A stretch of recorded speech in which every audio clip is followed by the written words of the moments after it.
Hello, I'm David Hepworth. Thanks for clicking this word in your ear, the latest of hundreds of chats Mark Allen and I have had over recent years, some between ourselves and others with musicians, authors, comedians, and other people we like.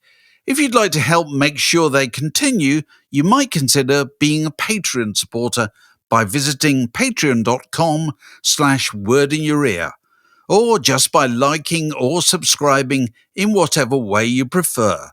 On with the show.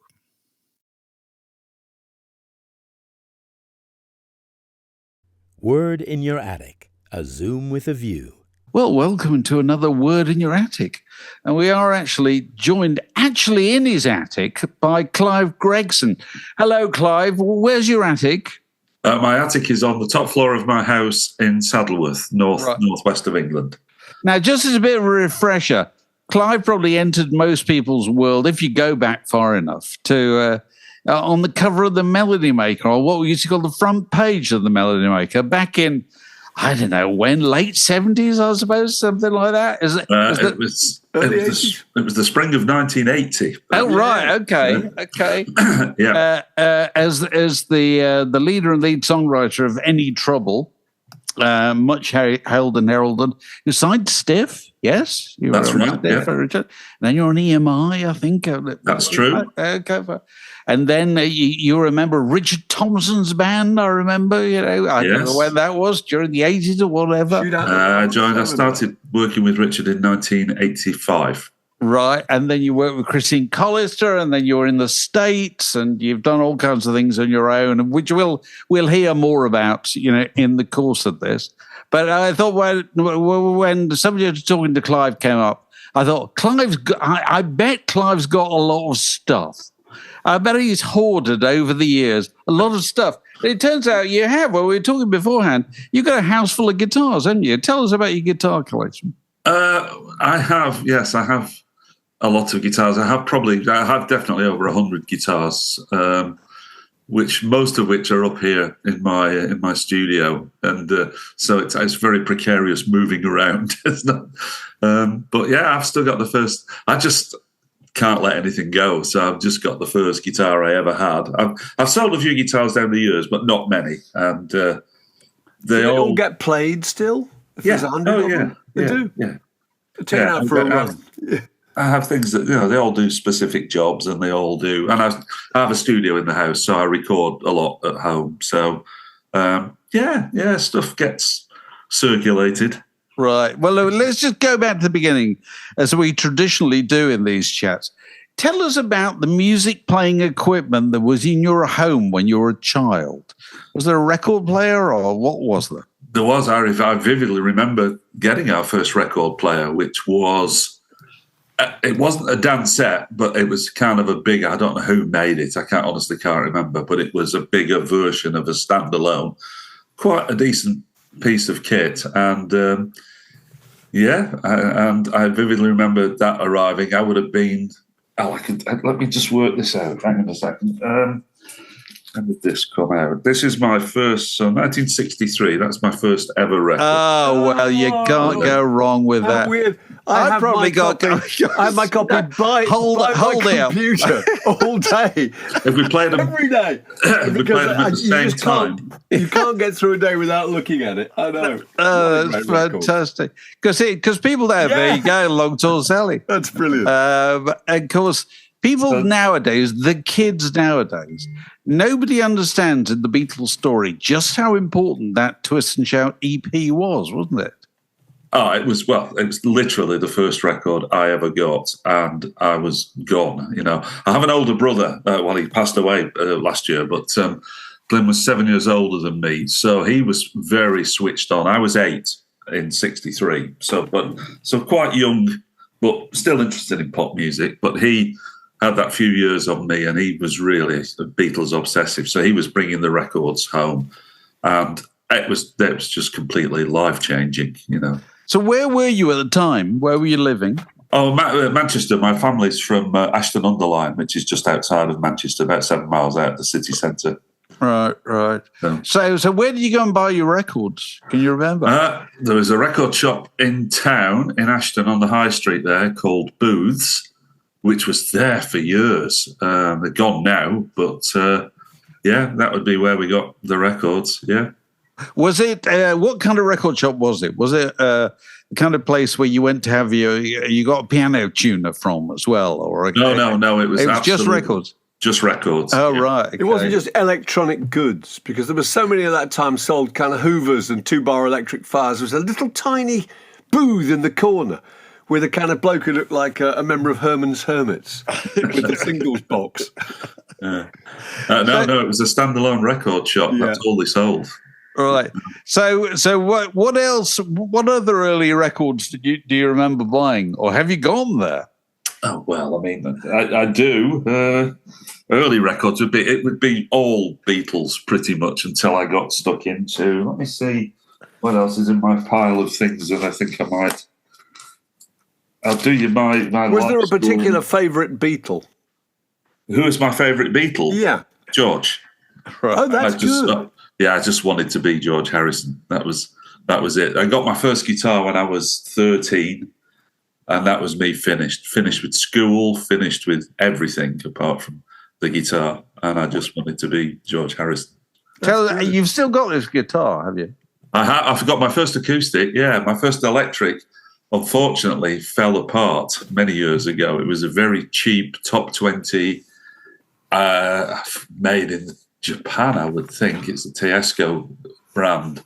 And it literally fell apart. I just battered it to death. Right. So, but I still have my first acoustic, yeah. So what did you first learn to play? Can you remember? Oh, Bert Wheaton, Playing the Day. Right. Did it work? Did it work at Bert's system?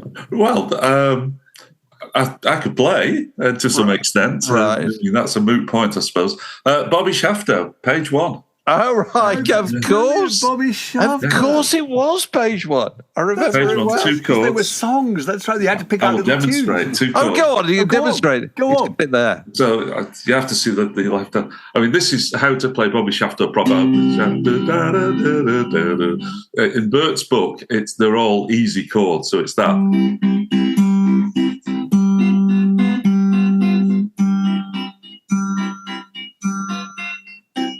That was it. Very good. Tune. Money well spent. It is. I think I have to. If I remember rightly, I think the book actually came free with the guitar. Oh yeah, what was the first pop song you played? Can you remember? First pop song I played would be Day Tripper. That's a riff. That's complicated. Very diligently working out the riff to Day Tripper. Yeah. Right. So what other records have you got there? You're about to go on. I have several piles of things. These are things that I'm just thinking of things that were very influential on me back in the day. Yeah. Oh, Jimi Hendrix. Ooh. Right. Little Cries Mary. Now, right. There's God for you. When did that come out? 1967. 7, probably. That's when I was getting very formative. Right. Pictures of Lily, The Who. Oh, wow. Yes. Wow. Track had a good year. On the track, Mabel. Absolutely. So, early stuff. It was mainly Beatles.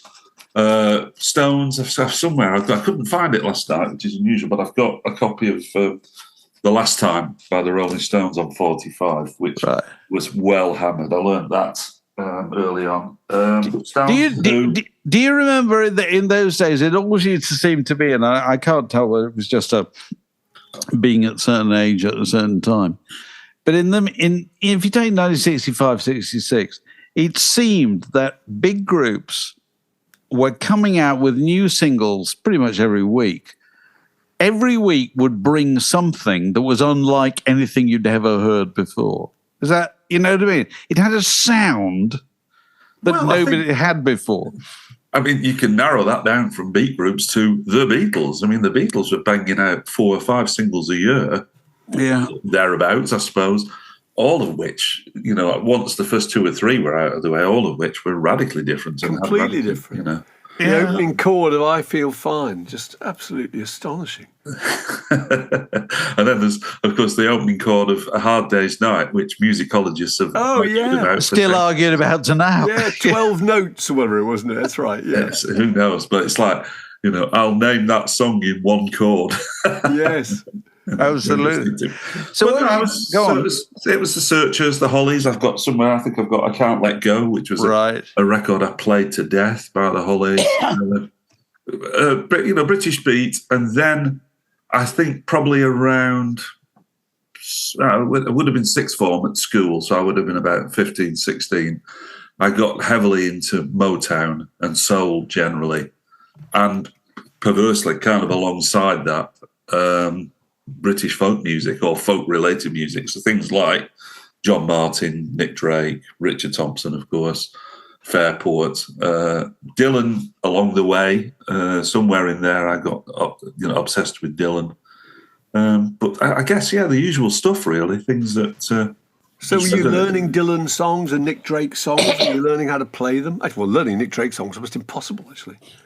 Well, I did recall. I was asked to contribute to a Nick Drake tribute album many years ago, and I did a version of Northern Sky, which is my favourite Nick Drake song. But I copped out. I played it on piano because I thought I'll never play the guitar. I was never. No one can work out the tunings.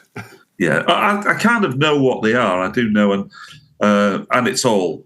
You can find it's all out there. There are far bigger anoraks than me who spend their entire lives just working out Nick Drake tunings, rightly or wrongly. And there's millions of YouTube videos of people making a complete haulage of Pink Moon and whatnot. It is extraordinary, isn't it? Yeah. Really. So what was your first venture into playing live yourself? School band. I was going to the grammar school. What were you called? Can you remember? I can, unfortunately. We started out. They always have good names, school bands. Well, I'll run it by you, and then you'll see if it meets your definition of good. Our first iteration was called Blazé Vole. Wow! Oh, that's good. Which that's like Toad the Red Wet Sprocket. Blazé Vole. I'm saying that would that have been about 1969 or something? Oh no, it would have been later than that. I think I would have been 14 or 15 , so that would be. Born in 55. Yeah, it would be about 69. All right. 69. Blazé Vole. Perfect. I'm picturing you all sat around trying to come up with a name, and somebody who's just a bit more pretentious than the rest of the band goes, how's about Blazé Vole?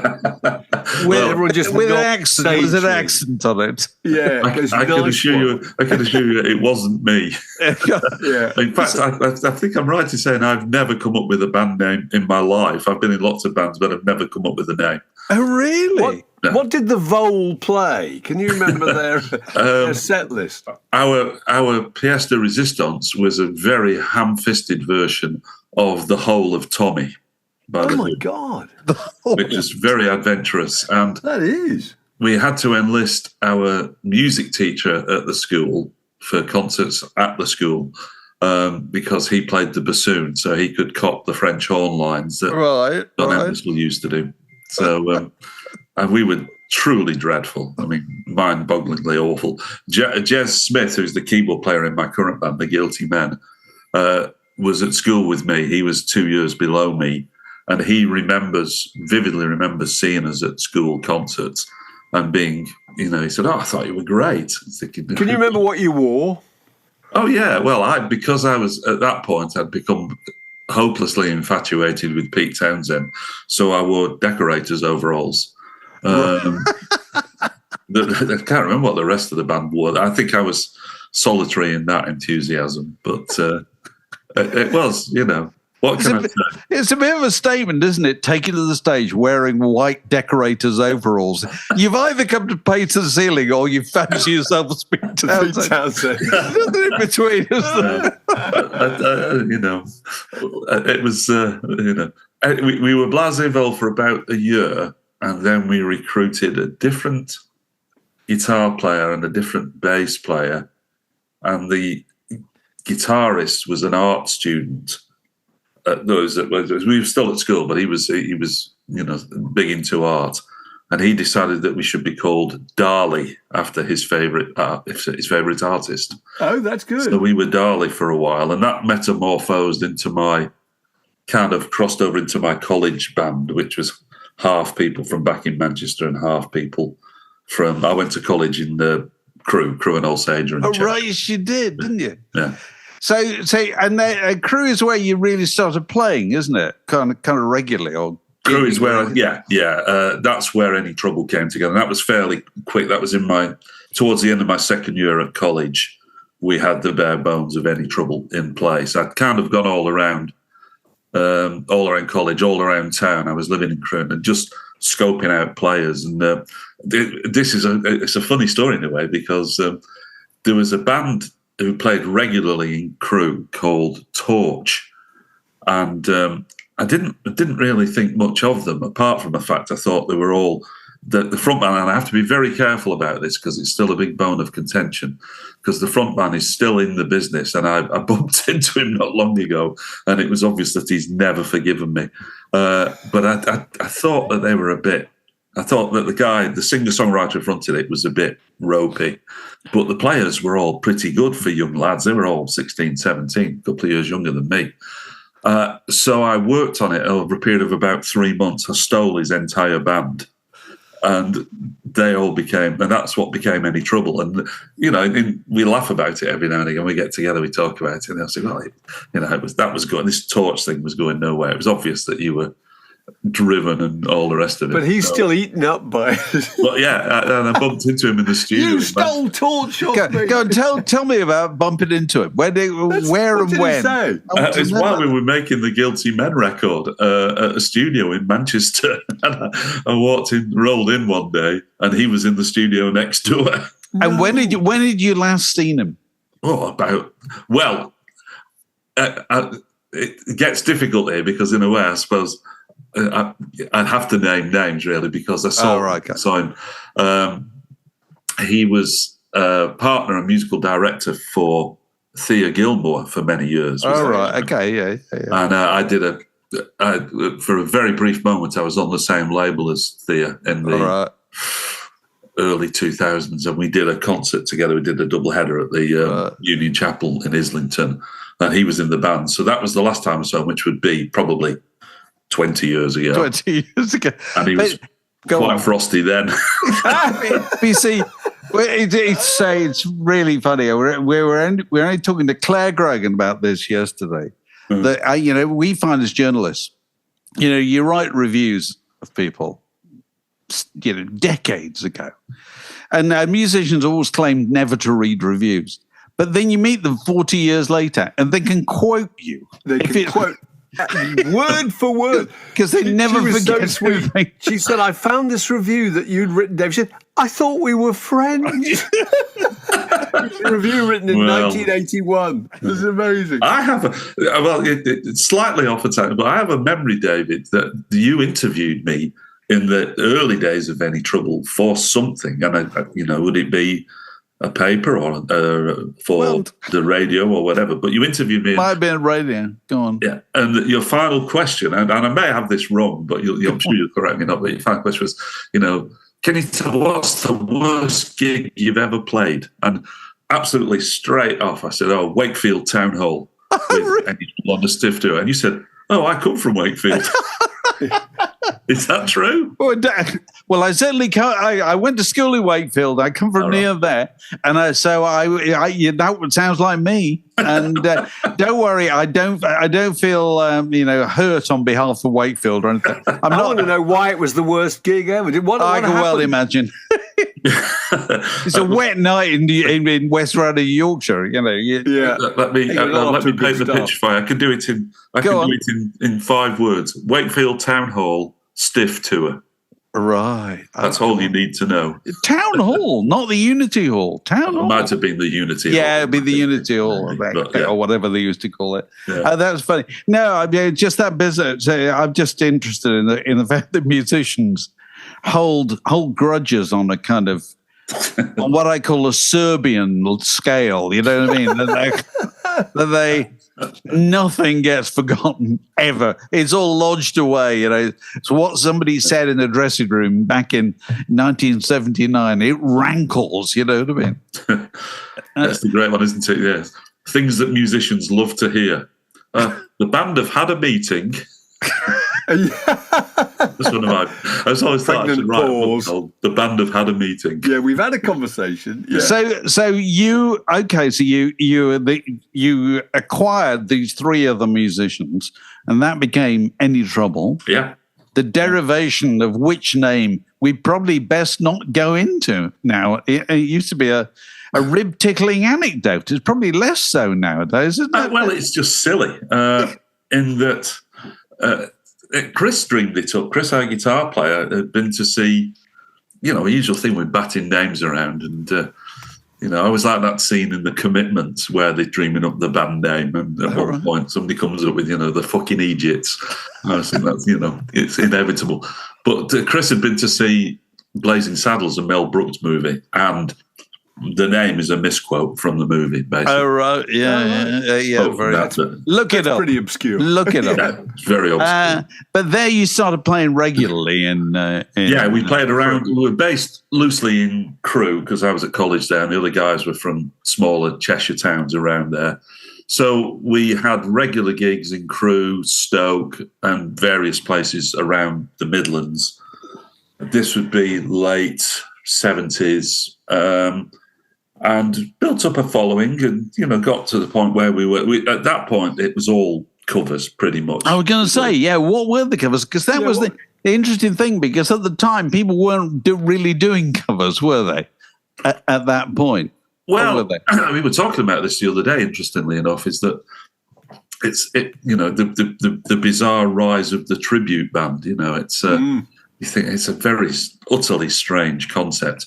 And I was talking to Nick and Neil about it, and they were saying, they just were trying to put a band together now to go and play in pubs, just do pub gigs. And I said, you won't get any pub gigs playing original material. It's all covers, it's all tributes, all covers.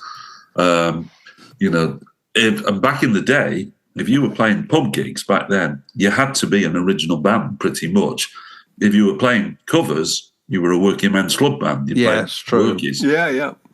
And so, what did you play then? Can you remember? Yeah, we would do things like Squeezebox, The Who was one of our favourites. We would do... You Little Feet songs, don't I? Yeah, we used to do Dixie Chicken. We used to murder Dixie Chicken. Dylan stuff. We used to play Dylan stuff. And then as New Wave started, it was all, that kind of Americana. We were very big into Rootsy, the band. We used to do Cripple Creek. That was the stuff that I was really into at that point in college, and still am, if the truth be known. That's my aspirational period, really. So was that the stuff that you were thinking about when you were writing songs yourself then? People like Robbie Robertson? At that stage, I was writing songs that were much more, probably more like I write now in a way, more singer-songwriter-y, solo acoustic stuff. And I never played to anybody. I thought they probably were complete rubbish. And so I was quite introspective. So no, we were playing kind of rock and roll and rock bass things because that's what we were listening to collectively as a band, I suppose. And it was New Wave that really changed things, changed our attitude in a way, because I realised in probably 76, 77 that, that we were a pretty decent band. We were never good, but we were pretty decent. And that the only thing that was going to change it, we were only going to achieve our ambitions of doing it for a living or playing all the time. If we had original material, that's what was needed. And New Wave kind of showed us that basically anybody could do it. And I think that had always been true, but it was never more true than the early days of New Wave and punk rock, that literally you could, who was it who said, learn 2 chords, write a song, form a band, off you go. And we were there. So then I started to think, for things to change for Any Trouble, this embryonic band, we have to have original material. So I then started consciously to write things with the band in mind. And that was all the early stuff. And that was the backbone of the first Stiff album, basically. Right. So these are songs like what? Girls Are Always Right, I seem to remember. Yeah, that was an early one, and where we had girls in a lot of titles. Yeah, you did. You did. Where are all the nice girls? Where are all the nice girls, yeah. Second Choice was one. Quite American power pop, I thought. That was a really good idea. Yeah, I have a copy of that. I'll refresh my memory by it and show you this. I have quite an amusing little presentation of Any Trouble album sleeves, which we can do as we go along. Is that the first one? Is that the first one? Yes, that's the first one, yeah. You've all got skinny ties. Skinny ties. It's very Joe Jackson. It's very, very Attractions, isn't it? Yes, very embarrassing. we got signed to Stiff. People often say, we thought we'd won the lottery. When Stiff came to see us play, they sent up, I think it was Nigel Dick and Paul Conroy came. Oh, yeah, we know. Initially, who you'll know both, came up to see us in a pub in Staley Bridge, in a biker's bar in Staley Bridge. And Dave Whitehead, who was the office messenger at that point, he was kind of the guy, the motorcycle. He'd been instructed to drive them up there at a great rate of knots. And I still see Dave. Dave finished up. Dave had a mercurial career, finished up managing David Bowie in the last 20 years of his life. So, but Dave brought Nigel and Paul up to Staley Bridge. They saw us in this pub and went back and glowing reports. Yeah, they're great. So Robbo came to see us and said, yeah, we'll do it. So he signed us. At that point, we had no management. I was working in the Dole office at that point. So I was on the front desk at Hyde Dole office fielding. We'd made our first single, which was an independent thing, which we put together. This is a good little presentation. Yesterday's Love, Where Are All the Nice Girls? Double A side. We had, plenty of hubris back then. We did a first pressing, Pennine Records, white label, and then we thought, it's not, we need a bit more than that. So we did the same thing, but we shoved a little piece of paper in with some pictures and some credits on it. That was our attempt at a picture sleeve. And then everybody said, well, that's not very good. So then we did an actual picture sleeve. And the first version, which I don't have, which is incredibly rare and worth money, this was the kind of thing. But the first version, we used to, Mel and Chris used to hand sew the bits of paper together. Oh. And they did about 40 or 50 like that and realised it was bloody hard work.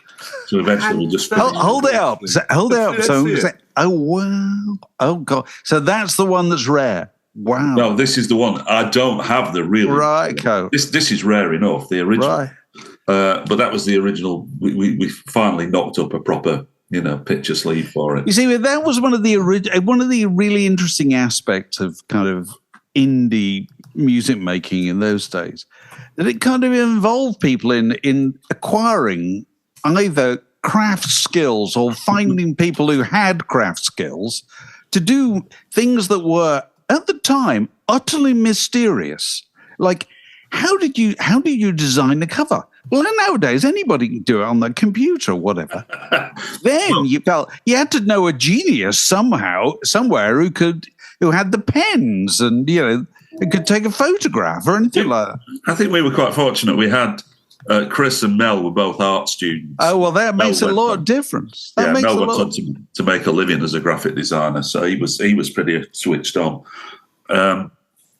So we'd done our first single, which eventually Stiff signed as re-released. They put it in a very typical Stiff sleeve, same record. I love it. Yeah. Big writing. Yeah. I think I always look back and people say, what was it like being signed to Stiff in 1980 when we finally did the deal? And the best thing I could say was we thought we'd won the lottery. We were huge fans of the label. We thought they were great people. We loved them. And we just thought, this is fantastic, but what could possibly go wrong? And of course, what we never factored in was that we were a million miles from a Stiff band. We should never have been on Stiff in a million years. What's your definition of a Stiff band, then? Well, the successful Stiff bands were all bands that had, they were generally very, very good musically, which we weren't at that point, and B, had really strong visual images. So if you think about Madness or Ian Dury, and that kind of went through. They all had this really strong. We looked like four dweebs from Crewe. Now, three, quite good-looking young fellas, fronted by their uncle. And, we absolutely had no idea at all about presentation, so, I laugh about you saying about the first time when we wore jeans and t-shirts, and Rob said, no, you got to have, so he marched us off. I was going to say, they must have tried to style you somehow. Yeah. And it was just the worst, because we looked even dafter, and we're never comfortable with it. It just never sat with us. So we had no grasp at all and we were so what did they try and do? Put you in suits or something? Or yeah, we had the houndstooth, the Buddy Holly houndstooth suits, ties and stuff. It looked ridiculous. Check out the Second Choice video sometime, the official Stiff video, which was the second single. It's priceless. I mean, you want to see a band there who've got absolutely no idea of what they're doing. That's it. How do you feel about the fact that nowadays, thanks to YouTube, that stuff just hangs around forever, doesn't it? Hangs around like a bad smell. Well, no, I mean, you can't escape it. How do you feel about it? I mean, I don't really mind because I'm over it. That whole thing about any ambition that I had in the professional music world was pretty much gone. Any realistic ambition, I would say, had pretty much gone by the time we started our second album for Stiff. Because I just knew, I thought, we're not built for this. We'd had to change the drummer. Mel, we took Mel on tour and he nearly died. It was like, he just couldn't handle it at all. What couldn't he handle? He was just desperately unhappy. He just didn't enjoy it, and it felt under pressure, and he was the weakest player in the band. And the drummer is always the person who comes under scrutiny, isn't it? Yeah, well, I mean, that's the great thing, isn't it? You think about all the big five, the big five Britpop bands, all of them changed the drummer at the last minute before they became successful. Every single one of them the drummer was the last in, and that's what made the difference. Really? And when music... Do you know, I never thought... That's really... You say the same about the Beatles. Well, of course, you could definitely say the same thing. The Beatles, the Stones, the Who, the Kinks... Well, my theory is always the drummer is the person of a successful band. The drummer is the one person you can never replace because they are the sound of the group. Well, John Bonham, or whatever. Yeah, it's a funny thing because that was perhaps the case. Not the case now because I'm sure it's identikit now. Yeah. Or there are no, you go pretty much go and see any pub band and they can all play. Yeah, they can all play miles better than we could. Do you think that's the case? It's interesting that. On the whole, yeah, I do. Yeah. Why do you think that is? They just learn younger or something? It's been around for that much longer. Nobody's making it up anymore. You can sit and listen to endless records. And I mean, Craig, our bass player in the Guilty Men, he's the bass player from Bartley James Harvest. His son Jake is currently Paul Weller's bass player. Jake's in his 30s. He's a better musician than everybody in Weller's band put together. He's an unbelievable musician at 30. I don't really mean that. I mean, they're very, very good. Maybe he's just spent days sitting there watching, workshops on YouTube or whatever. It's all there for them, isn't it? It's like we were making it up as we went along. They can learn it from just looking at what we got wrong. Yeah. How unlike it is. I love those stories of the Beatles in Mark Lewison's book, where they used to go and take two buses across Liverpool to go and listen to a record that somebody had. You know what I mean? Yeah, McCartney talks about... Listen to both sides. That's right. And he said he went right across Liverpool on a bus just to learn the B7 chord. Yeah, wonderful. I don't know that we ever did that. We were never that committed, really. But right. But it was just different. And so now it's all there. You can find out. So I think the standard of playing... I think it's true of classical music as well, actually. The standard of players is considerably higher now in some ways. Right. The standard of music is considerably lower in most ways because it's all been done. It's all that excitement and that kind of rawness and the newness and the creativity. There's very little comes along where you think, well, I've heard this before a million times. I'm fascinated by your thing about the 5 Britpop bands. Is that right? So it's Oasis and Blur. No. The five. The 5 British bands. 5 British invasion bands. Sorry, the British invasion. Okay, that's it. Right, yeah. So it would be the Beatles for sure, the Stones, the Hollies. Yeah, the Hollies, definitely. And the Who. Yeah, right. The drummer was that the makes last one complete in. sense. Right. Unless I might be talking through my backside. Well, I don't know. That's a really good theory. It's a good theory. True. We like a theory. So when you were signed to Stiff, where were they based at that time? In the early days, they were over the taxi rank in Westbourne Grove. Right, okay, you're there, yeah.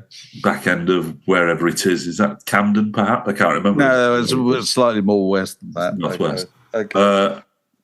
They did move eventually. Yeah, they moved a few times. I was just trying to work out what point. Yeah, we used to go to Westbourne Grove. That was where. Right. But you felt just after that short space of time that it just wasn't going to go anywhere. You felt with no, it was obvious. It was obvious to me that we were on the wrong label for loads. And I don't get me, I have nothing bad to say about Stiff at all. Right. I thought they were terrific, and I thought they were just committed to the music, committed to us. They stuck with us way longer than they should have done because they liked us and they liked us. But it was never going to fly. And I think they made one major, and I think it's down to Dave really, made one fundamental mistake, which was they signed us in the belief that they could break us in the States. I think they knew we were never going to fly in the UK because we just weren't hip or all the rest of it. I think despite their best efforts. But we had something about it that they thought might go in the States. And the first album, when it came out, was the most airplay record of the year in 1980. It was the most added airplay record. It was huge on the radio. Unfortunately, they made the decision. They'd lost their distribution deal with CBS in the States. And Robbo, in a fit of whatever, megalomania or hubris or something, decided they were going to go it alone and release the record as an independent in the States and be an independent label in the States. And they died within 2 years flat. I mean, that was never going to happen. And it killed our record. And you went out and tried to tour it, didn't you? Oh, God, yeah. Grim. Well, it was the first tour we did was the Stiff tour. We went out and did a bunch of shows in New York initially, which was... Who was in that lineup of the Stiff tour then? The Stiff tour was us, Joe King Carrasco and the Tex-Mex band. Yeah. The Equators, reggae band from Birmingham. Yeah. Dirty Lux, power pop trio from Staten Island. Yeah. And Temple Tudor. Right. And they were the only band that had a hit. Yeah. Tempos. They did. Yeah. Swords of 1,000 Men. That's right, yeah. And it was bizarre, that whole experience. And again, that was another career mistake. We should never have done the Stiff tour. That was absolute madness because just at a point where we were making some headway and playing our own gigs and building an audience, we went off for 3 months to do this tour with 4 other bands where we played 20 minutes a night, didn't learn anything. And we just, by the time we got back, the momentum had gone, really. And that was that. Yeah. So where did you play in the States? Where did Any Trouble play in the States? First time we went out, we did 5 nights in New York to launch Stiff America, effectively. We did 5 different clubs. We did Hurrahs, Tracks. I forget which ones we did. I'd have to look it up. We were there for a week, and that was a baptism of fire. And we basically opened up for other, I think every show apart from the last one, we did our own show. We opened up for other Stiff acts. So we did one show with the Feelies, one show with, it wasn't Devo. Again, I can't remember. I'm sketchy about it, but a long time ago, 1980. But that was interesting. We were one of the covers we carried on playing was we used to do Springsteen, Growing Up. Growing Up, which I've always loved. I always thought we made, we'd recorded it. It was on our first album there. And I was a bit of a bugger back in the day. I've got a great ABBA story in this connection, but I always thought, the words, I was thinking, how do I get myself into this song? So I tinkered with the words a bit. which is, then you play it in New York, and of course, there's always some bloke at the back who's Springsteen obsessed. And we get to the end. Oh, the other thing was nobody clapped. Everybody hated us. And we learned how to play the whole record in half an hour with no gaps. So we just blasted through it. And at the end of Growing Up, this bloke just shouted out, "You got the words wrong." Oh, God. That was the What review. a blokish thing to say. I think you'll find. Unless I'm entirely mistaken. But we also, on that same first album, this is even funnier, we used to play Name of the Game, an ABBA song. Yeah. I think we were possibly the first mainstream people to ever do a cover of ABBA. I found the record. Which would have been courageous at the time. Right. Oh, absolutely. Yes. 1978, 1978. Yeah. And I found it. This was Chris's sister's record. I remember lifting it. So it's brilliant. So we learnt it. We made a complete Horlicks of it. And again, because their lyrics, they speak Swedish, so of course they can't possibly have any grasp of lyric writing in English. So I tweaked their lyrics as well, and they kind of got it all into proper English. And when it came to... We'd done the first album with Stiff, which was produced by John Wood, who I still work with. John, I love John. Oh, of course it was, wasn't it? Yeah. The great John Wood, the engineer on all the great Which Season recordings. Absolutely, String band and all that. Carry on, go on. The only person ever to attend all of Nick Drake's professional correct. Absolutely. Interesting stories. But John had done that one. It didn't go. So, the first thing, you can't fire the label and you can't fire the band. So the producer gets fired, even though I thought John was brilliant. And as I say, I still work with him. So they said, well, who do you want to do the second record then? So I, in a moment of kind of aspirational madness, I said, let's get Benny and Bjorn. Let's see if they'll do it. So thinking, they'll just tell me to... That'll be cheap. But of course they said, oh, all right, fine. We'll see if we can set something up. So they got on the horn to Sweden, and there was this body coming and said, well, we'll take a meeting. And Stiff made the fatal mistake of between the conversation and the meeting, they sent them our recording of Name of the Game. And the minute they heard it, they cancelled the meeting. No. Crazy. No. So that was our brush with our near brush with ABBA. Very funny. How did you end up in Richard Thompson's group? I was a huge Richard fan, was and still am, and through John in many ways. Right, of course. Affected the introduction. I met Richard and Linda at John Wood's wedding in 1980, and got to know them a little bit. And I was a huge fan. And then as things progressed, it was back end of 84, was it? I'm trying to think. I have to pull out another record here. Right, you sang on Shoot Out the Lights, was it? You were part. I was on Shoot Out the Lights. That was the first time I recorded with Richard, which I think is 82. Probably, yeah. I think it's 82. And then I did this one, which was I think the year after. Was this 83? You know this one? Oh, right, the Polydor, Hand of Kindness. Oh, this is Hannibal, second Hannibal record, Hand of Kindness. Oh, right, okay, yes. I like the picture. You can't really see it on the back, but I'm in the right. Yes. On the back, which was quite strange. They invited me down to do the vocal session. I just sang backing vocals on the record. And at the end of the session, all the musicians suddenly showed, all the people who played on the rig show, they said, right, we're going to have our picture taken now for the sleeve. So the engineer had brought his camera with him, so there was no expense spent here. So they just carted us all off down to the embankment. We were at Sound Techniques, and I said, well, I'm not really on the record. I said, oh, it's all right, just come, bring a microphone. So everybody stood there with the guitars and drums, and I'm standing there with a microphone, looking like a complete dweeb. So anyway, it's funny. Who else is on that picture? Is Dave Mattox on that? Was he in the band at that point? He was, and is again. Astonishingly, I'm standing. That's me standing between Simon Nicol, Dave Mattox, John Kirkpatrick. Hold it up, let's see it. You're effectively a member of Fairport Convention at that point. Well, I have never, ever, this is quite interesting, everybody thinks I've been in Fairport, but I've never played with Fairport. Right. Never, ever, interestingly. But there's Peggy, Pete Zorn, sadly departed. The other Pete Thomas on saxophone. And there's Richard. So Fantastic. I'd done a couple of records with Richard. I'd sung on, and then just got to know him better, really. And then in early 85, he was out. He'd signed to Polydor. He was out doing the,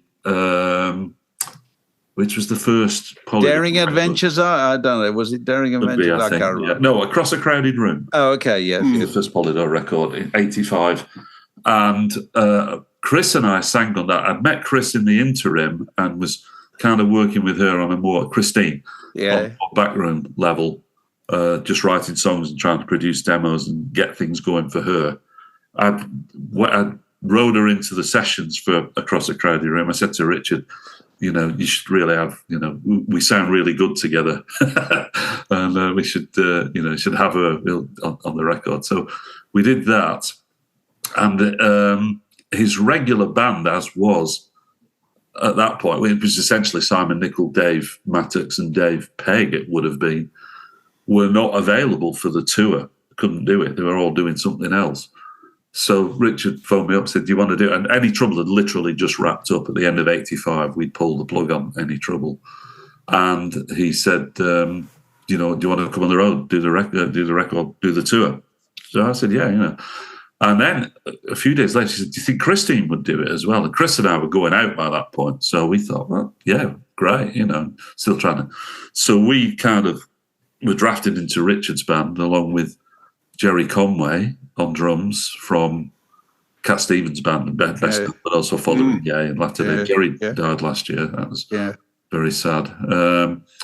And who's on bass? Rory McFarlane, who's a complete character. I love Rory. Great bass player. Wonderful. And that was it. We did it. We did the whole of the States through 85, UK, with that kind of 5-piece band. And the following year, we added John Kirkpatrick to the band just so we could cover more of the Morrissey, traddy stuff. And John's fantastic. Yeah. And I still, people, probably don't like me for saying this, but and then Jerry, I forget, Dave Mattox came in, I think either on that tour or the one after, but I still think of that as being the best Richard lineup, really. And I think a lot of people felt that was a very special few years in that. What did you learn as a musician from being in Richard Thompson's band? Well, there are several answers to this. One is everything. Right. That's when I started learning. But the other is, the big thing I learned is, if you want to look like a guitar player, don't stand next to Richard Thompson. If you want to look like, and I also used to say, if you want to look like a singer, don't stand next to Christine Collister. Yes. Because they were just absolutely world class. I mean, Richard, and it's all off the top of his head. I mean, Richard knows what he's doing. But so much of it is inspirational, improvisational, off the top of his head. On stage, you'd see on stage every night, and he would just always go for it. And it was. But also, it comes from such a diverse range of places, doesn't it? We've talked to him a couple of times. He talked about Django Reinhardt being a big part of his makeup early on. Well, I remember that, and I think, interestingly, it might have been on the Whistle, and it might have been you, David, actually. Oh, I talked to him I interviewed him about guitar playing, yes. And he did this thing where he says, it's like, Jimi Hendrix, so he plays a bit of Hey Joe, and it's like Jimi Hendrix. Yeah. And he can do a bit of Dire Straits, and he does a bit of Les Paul, and he does it, and it's all Buddy Holly, and he can copy. He's just got the whole thing. But when Richard plays Richard, he's absolutely identifiable. He's completely, unique, and it's astonishing play, both acoustic and electric, and and a world class songwriter. He's got the whole thing. So now I learned everything about, it was an amazing period of my life. No doubt zipping forward in time. Tell us about your time in America. I mean, you lived there for a while. Didn't you? I was there, yeah. Where were you? Was it Nashville? I was in Nashville for 15 years. 15 years producing, that's right. I did lots of different things, really. I moved to the States in 92. I lived in Minneapolis for a year because that's where I moved to get married, and that's where my wife was based at the time. So, and that was a bit of a that was a hard year because I arrived in November and in the winter. In the middle of winter in Minneapolis. It's like Bob Dylan says at the beginning of No Direction Home, isn't it? He says, there was no rebellion. It was too cold. Well, I could never find my way around. It was like, when you're learning to drive in a new city thing, you pick up landmarks. You couldn't find any. It was just snow. Snow, yes. Absolutely. So at the end after about 9 months of that, I thought, God, I'd move to Bolivia. I'd go anywhere warm at this point. And Nancy, my wife at the time, actually somewhat engineered a company transfer to Nashville. So we moved to Nashville in 93, and I was there about 14, 15 years. And it was fascinating because it operated on two strands for me. I was never a good enough player to make A-team stuff. If you know how records are made in Nashville, there's this whole hierarchy of people. But I learned the numbers system. I learned to read it. And I used to get hired a lot for people's demo sessions and independent records because I played a lot of instruments reasonably competently. And I was different. I was British and I knew different jokes, and they're happy to have me around for a while. So were you playing live as well?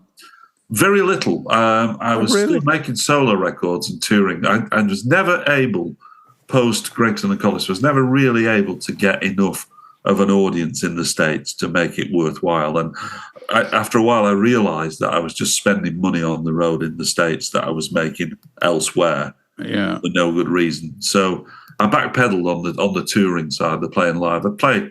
Nobody plays in that. It's different now, but back then nobody played in Nashville.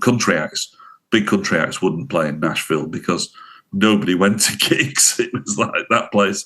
And the best analogy I can give you on that, I suppose, is if somebody is a car mechanic all day, the last thing they're going to do at night is go home and work on their own car.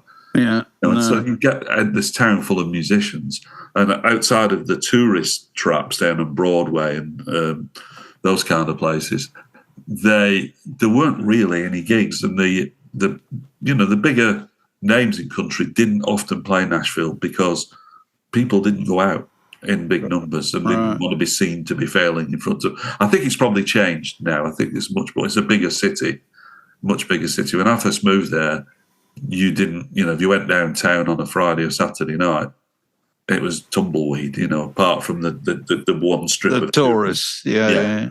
What were the records that you were most excited to work on? Can you think of a couple of records that were just when you were producing that were particularly producing? There are some things. The early Oyster Band records were really interesting. That was taking a band completely from this kind of very moribund folk rock idea and trying to, put some voltage into it, really. And it was just the first time they'd worked with a drummer. So the first one was particularly exciting because it kind of did capture the zeitgeist, I think it got.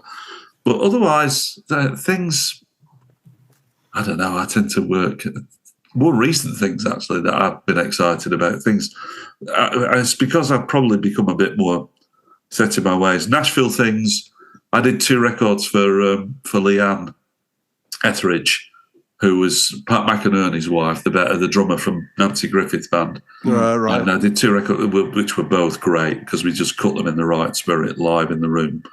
And Nashville at that time, that was just about the last place on earth where there was a real recording industry, if you like, in the late 90s, early 2000s.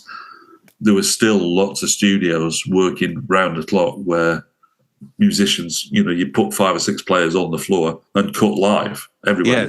Yes. Nobody else was doing that then. And it had gone, LA was pretty much all movies at that point.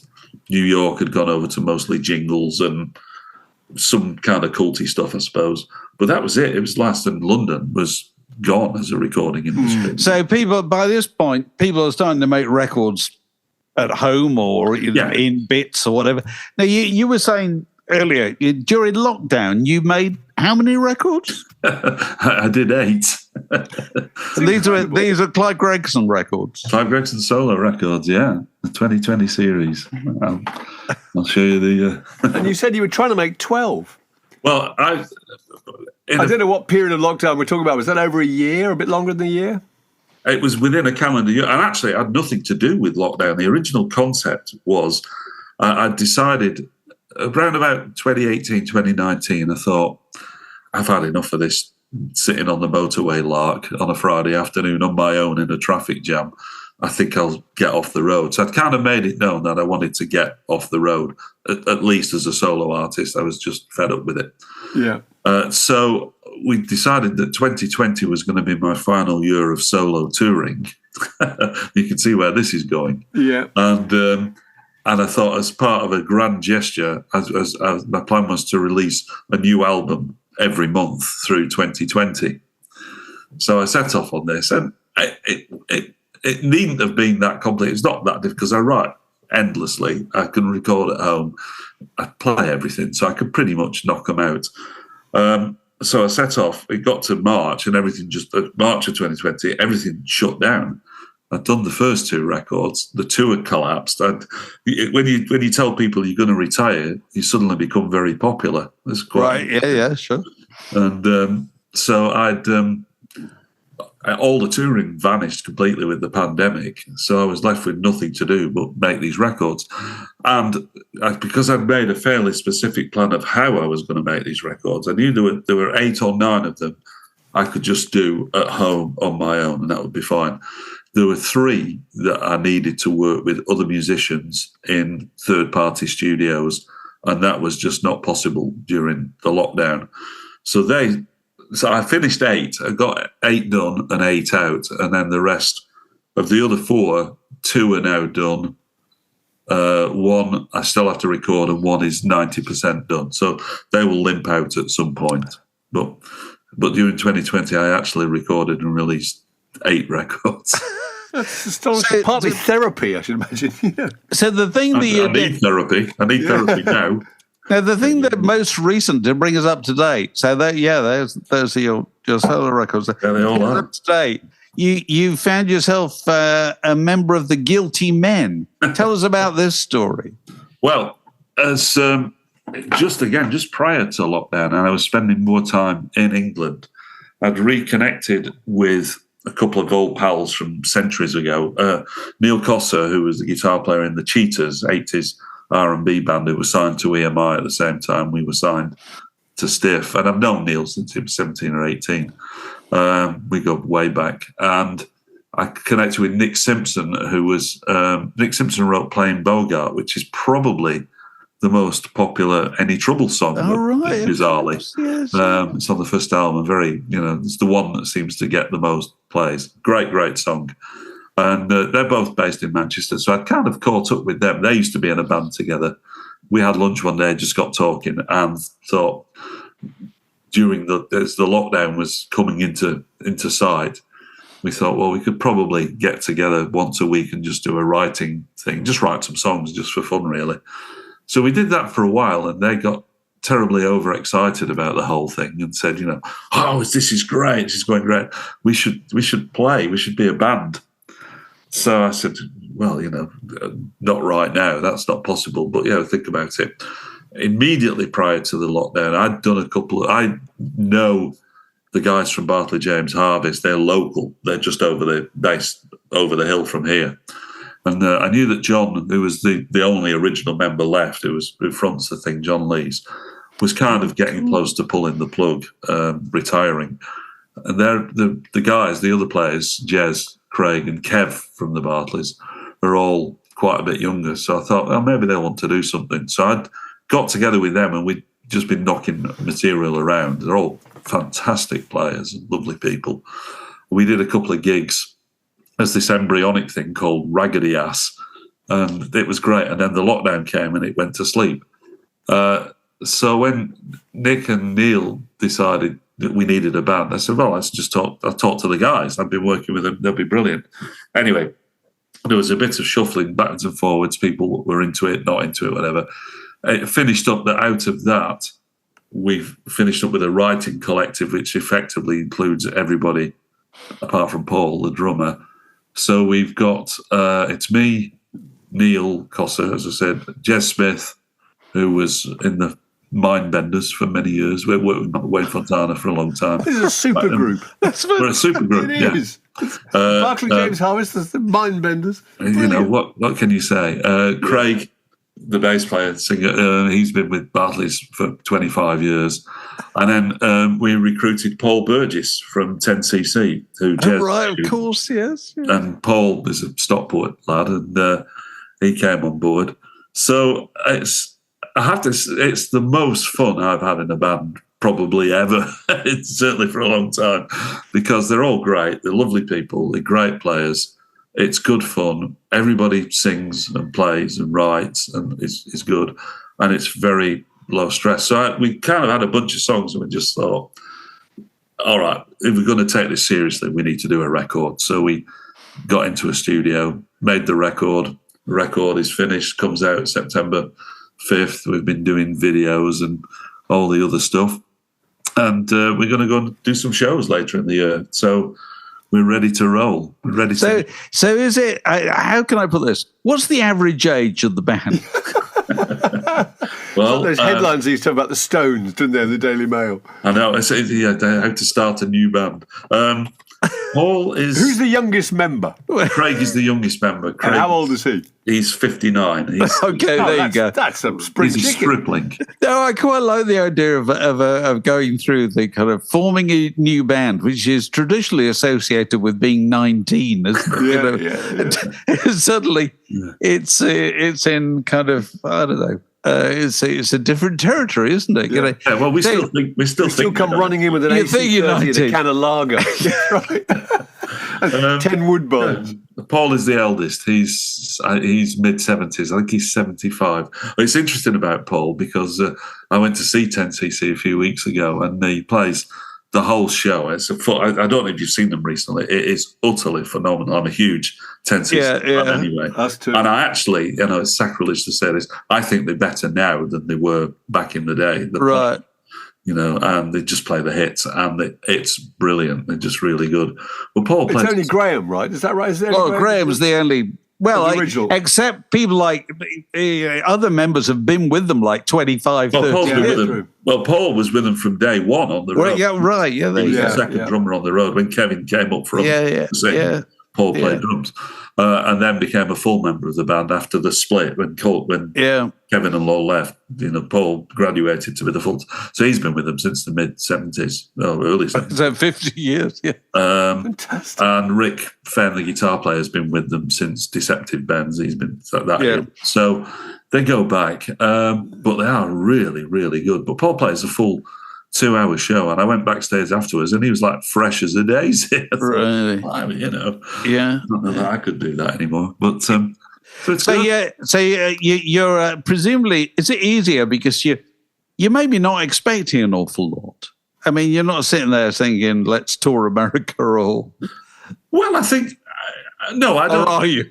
Well, we're open to anything. Yeah, I'm sure. What else is there to do? What else are we going to do at this point? Paul's busy. 10cc. I don't know whether Graham's maxing it out because he's feeling his age, but he's pretty spry as well, to say the least. So they stay busy. They are in fact going to the States for the first time in 40 years. Right, 10cc. July, yeah, really, yeah. So I love the idea of Barclay James Harvest just being over the next hill. something very Stella Street about that. The Edgar Broughton band are just down the road. Absolutely. You turn a corner into a cobbled road, and there's some people singing Mockingbird. Oh yes, it's lovely. No, I mean it's a cartoon, isn't it? It just is, it's just this part of the world, it is fun. Yeah. And as I say, I went to school with Jez. Craig's somewhat new to me. John from the Barclays I've known for a long time. So yeah, they were the local blues band. I used to go and see them play the Barclays on at a place called Hill Stewards, which was the old co-op building in Oldham, and they had a ballroom on the top floor, and they used to play there. Back in the 70s. So that's the great irony of the musician's lot, isn't it? There's a lot to complain about. It's pretty rocky road, but you end up still doing what you're doing at a point when the people you went to school with are long ago retired. Yeah, that's true. It's also interesting is that people often say to me, "Oh, do you think I don't have any real regrets at all about anything. I think I consider myself profoundly lucky that I managed to be in the business for 40 odd years, and I've never had to play music I didn't like. I've never had to be a sideman. I've always worked with people that I really like and respect, who I think are great. I'm not rich and I'm not a household, but I don't really. I knew that, like I said, at the end of year one, I knew that wasn't going to happen. So you just plough on and you do something, you plough your furrow. And I have no real. There's things I would do differently, and there are things that things that you would handle differently. But on the whole, I think it's been a bit of a charmed life. Well, really. I think I've got away with it for a long time. Doing things that you always liked is a major thing, because most people finish up in some situation where they're obliged to be playing music they don't really believe in. So you've been lucky in that respect. Absolutely, yeah. And I think it is luck. I think because you can't engineer things in this business. I always remember people coming up with plans for, I produced for the BBC for a couple of years when I was first back in Manchester in the mid-'80s, and it was really interesting then. You get these bands coming in to do sessions for Peel and Kershaw, and they were all pretty left of centre, to say the least. But they all had a career plan. It was like, because by that point, music, by the mid-'80s, pop music was 20 years old, really. It was 30 years old, really. So everybody knew about all the things that we didn't know when we got exploited in the first place, like management deals and publishing deals and record deals and all the rest of it. All these kids knew, they'd all been to college and studied. And now it's music technology, isn't it? All these kids, all these bands know everything there is to know about recording with a computer. Yeah. They just know it because it's been around that long. You produced for Peel. I can still fondly remember Peel playing Any Trouble. He played them a lot, didn't he? He was a big supporter in the early days. He did. I tell you, it was Peel, and then he gave the one that really, the unsung hero of Any Trouble, really, in the early days, was Andy Peebles, who took the record, who borrowed the record from Peel. We had one. We went to see John at a road show in Manchester when he used to do his, DJing or whatever. And we thought, we'll go and we'll give him a copy of our record. And we got there, we thought, we're ahead of the curve here. We got there, and we sidled up to the DJ podium, and he's there, and he was perfectly nice. And he had a big bin liner full of records and tapes. Every band in Manchester was there, peddling their demos and whatnot. So, all right. So we just chucked it in the bag. And amazingly, the next week he played it, and he played it quite a lot. And then he handed it off to Andy Peebles, who made it his record of the week. He was on Radio 1 during the day at that point, and that was that. The record was all over the radio. We got the deal, and it was all downhill from there. Do you ever hear it getting played still? Do you ever hear any of your stuff on radio still? I don't listen to the radio, to be honest. So I don't listen to music radio. So my PRS statements would indicate that it's probably not getting played very much. Fair enough. I suspect I'm not in heavy rotation anywhere. So the Guilty Man, as you say, that comes out September the 3rd. September 5th. 5th. The album, yeah. And there's websites. Invisible Confetti, was that right? The album is called Invisible Confetti. Yeah.